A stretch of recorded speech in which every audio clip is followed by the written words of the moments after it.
মাদকদ্রব্য নিয়ন্ত্রণ সংশোধন বিল 2026 পরীক্ষাকরণ সংক্রান্ত আইন বিচার সংসদ বিষয়ক মন্ত্রণালয় সম্পর্কিত স্থায়ী কমিটির রিপোর্ট ত্রয়োদশ জাতীয় সংসদের 27 জুন 2026 তারিখের বৈঠকে উত্থাপিত মাদকদ্রব্য নিয়ন্ত্রণ সংশোধন বিল 2026 জাতীয় সংসদের কার্যপ্রণালী বিধির 246 বিধি অনুসারে পরীক্ষা করে সংসদের রিপোর্ট প্রদানের জন্য সংসদ কর্তৃক আইন বিচার ও সংসদ বিষয়ক মন্ত্রণালয় সম্পর্কীয় স্থায়ী কমিটিতে প্রেরণ করা হয়।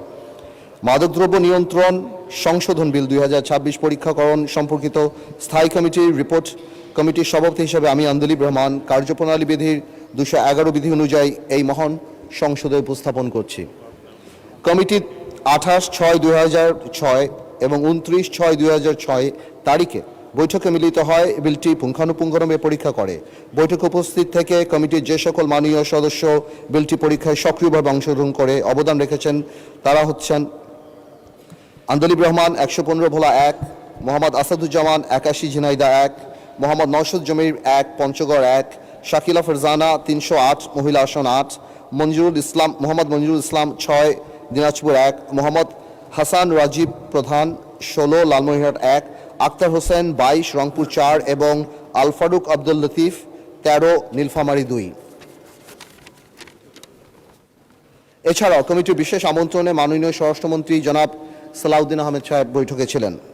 বৈঠক উপস্থিত থেকে কমিটির রিপোর্ট প্রণয়নে সহায়তা প্রদান করার জন্য আইন বিচার ও সংসদ বিষয়ক মন্ত্রণালয় সম্পর্কিত স্থায়ী কমিটি মাননীয় সদস্যগণকে এবং মাননীয় স্বরাষ্ট্রমন্ত্রীকে আমি আন্তরিকভাবে ধন্যবাদ জানাচ্ছি।